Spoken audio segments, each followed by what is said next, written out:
Bonjour, nous sommes la classe 11-1 et nous allons vous présenter Tout aurait pu virer au mal. Nous sommes Mélissa, Diego, Pedro, Caroline, Marine, Amil, et Lydia.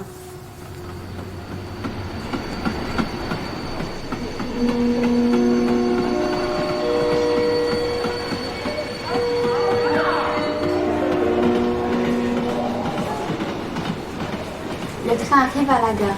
Quand je rentre dans le train, je sens une atmosphère pas très rassurante. J'aperçois un compartiment encore vide et je vais m'y asseoir.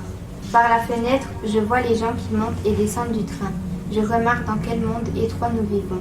Je veux dire que dans certaines situations, le temps de trajet ressemble à une ville surpeuplée. Je me dis dans ma tête. Mais Mia, tu as pas de place pour toi toute seule. Avant que je puisse me réjouir, je vois encore plus de gens monter dans le train. Un homme riche n'est heureux que lorsqu'il a l'impression de perdre sa joie. Je pense, allez, il y a encore de l'espace libre. Marchez, il y a encore des places à l'arrière. Je regarde par la fenêtre et j'aperçois le magnifique paysage. On va à Belfort pour une course d'école. Moi, je suis un peu la timide de la classe, la personne avec qui personne ne parle, mais qui n'a de conflit avec personne, sauf une, Elliot, la seule personne que je déteste. La porte s'ouvre. Pourquoi faut-il qu'il entre dans ce wagon? Il me voit et avance avec détermination vers moi.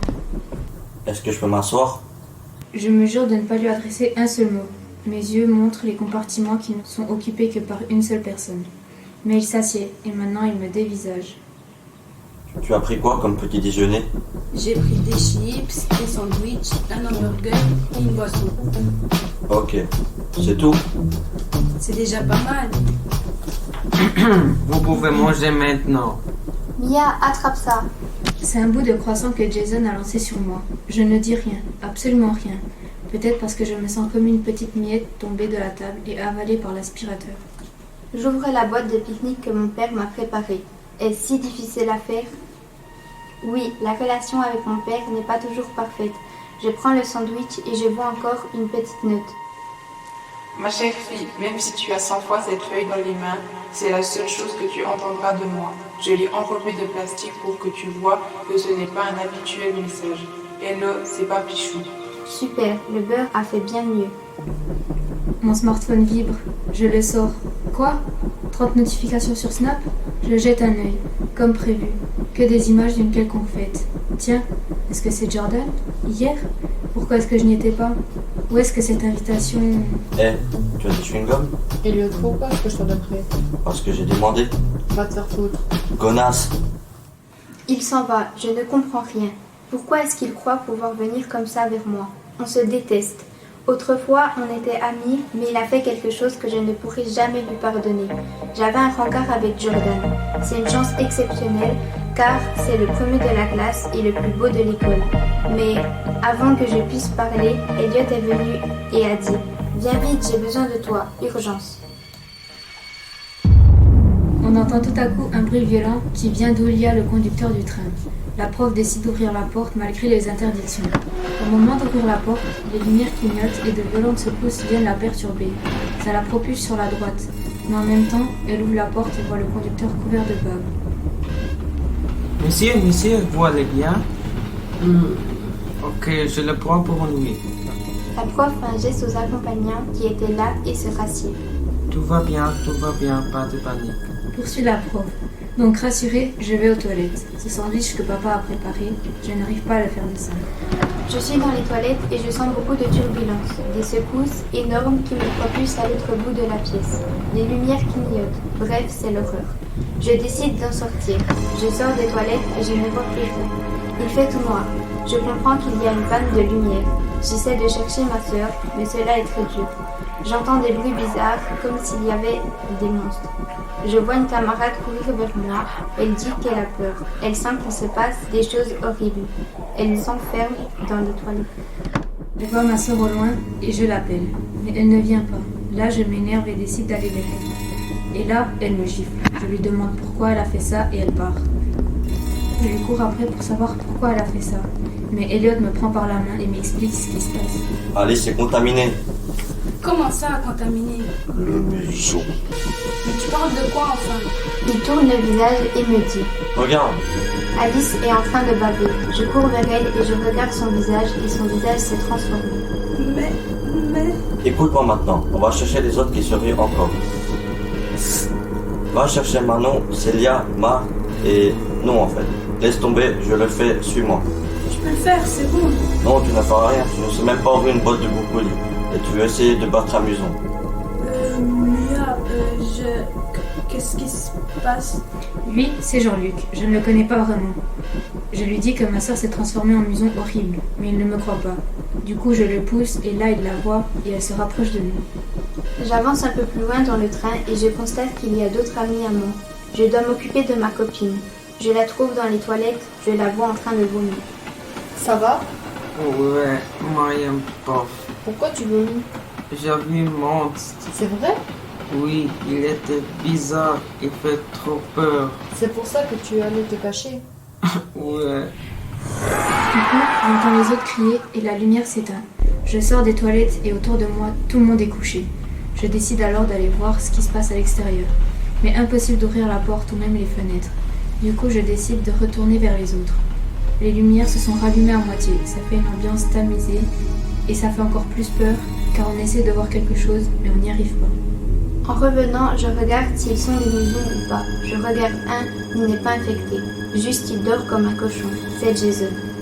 Elliot arrive vers moi et il me dit qu'il faut partir au plus vite. Je lui dis. Idiot, les portes sont fermées.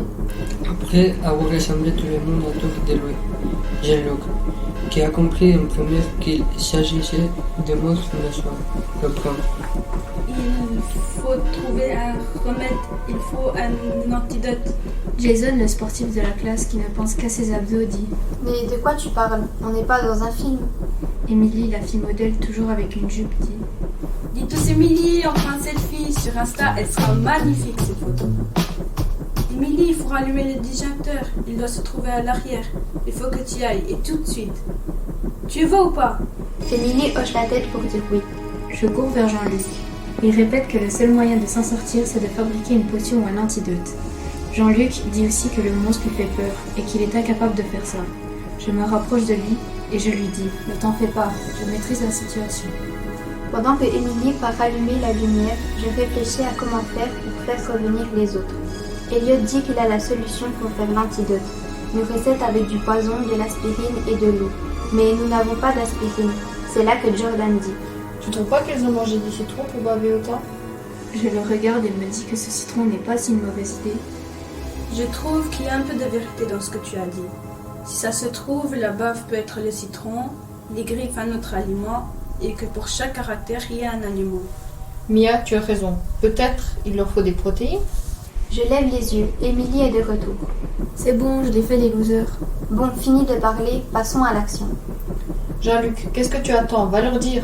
Jean-Luc appelle les autres et leur demande de divertir les monstres pendant que j'essaie de trouver la formule de l'antidote. Ok, maintenant il faut faire quelque chose. Il faut inventer un antidote.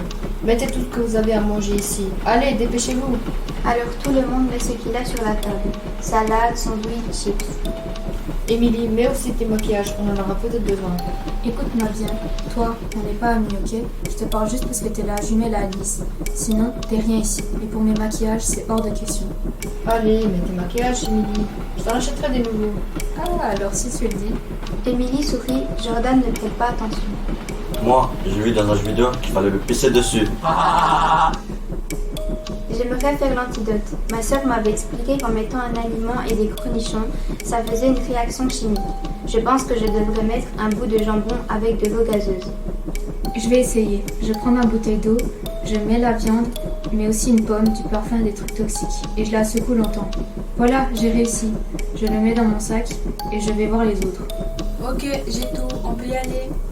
Toi qui ne sais même pas faire 1 plus 1, tu veux nous faire croire que tu as fait des potions?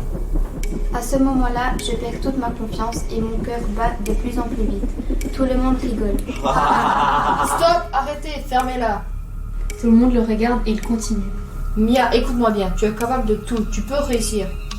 Je prends ma fameuse potion et je la jette sur les monstres. Les autres regardent l'effet que ça fait. Et du coup, une explosion a lieu. Il y a de la fumée partout. Quand la fumée se dégage, nous voyons que tout a fonctionné. Une voix dans les haut-parleurs dit Terminus, tous les passagers sont prêts de descendre. Nous espérons que le voyage vous a plu. Mia, tu es une héroïne. Notre héroïne.